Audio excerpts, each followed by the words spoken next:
8 to be great. The 8 traits successful people have in common. Number 3, focus.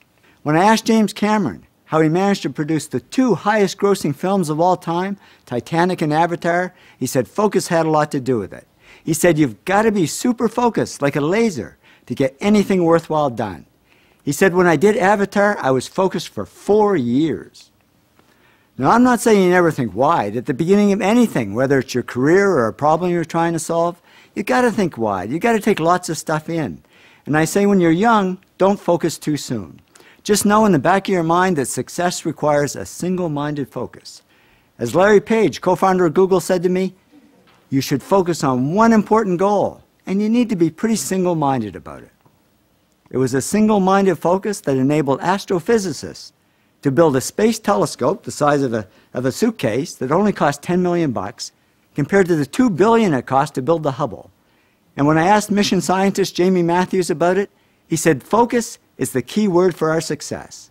We pulled this off on a tight budget and short timeline because we just did one thing exceptionally well.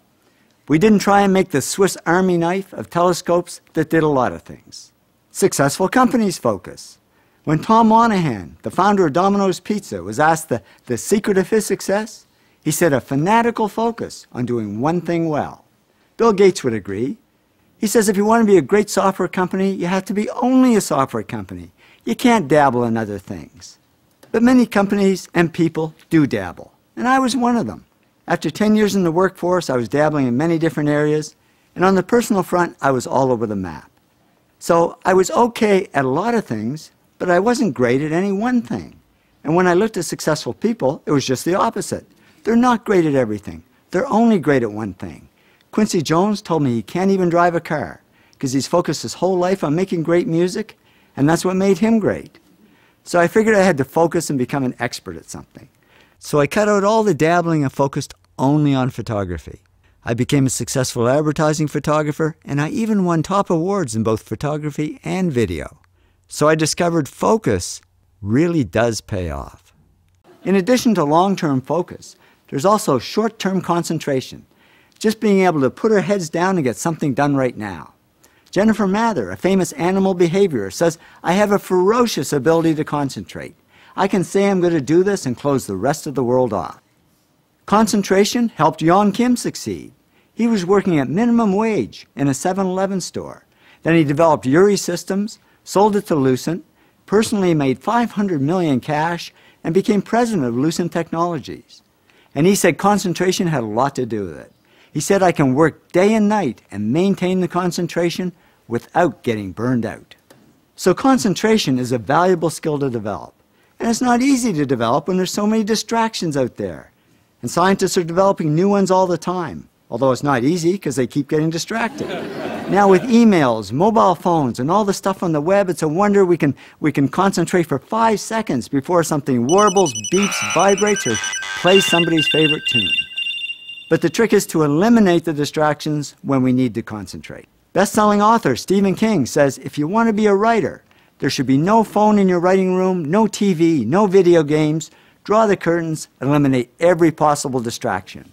And by doing that, he became one of the world's most popular writers. And remember, Warren Buffett became one of the world's richest men by living in a constant state of no distractions. It's called Nebraska. He says, when I worked back in New York, there were more stimuli hitting me all the time. It's much easier to think here.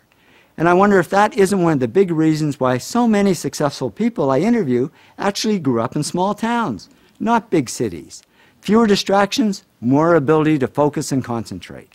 But now all that's going to change, because with the internet, we can be in the middle of nowhere and still be distracted.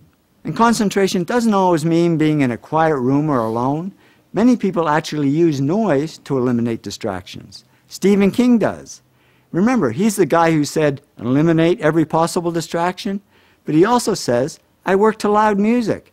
For me, the music is just another way of shutting the door. John Seely Brown also uses noise to eliminate distractions. He's chief scientist at Xerox. And he said to me, I did my doctoral thesis in a bar because I loved the noise. I could concentrate even with the noise all around me.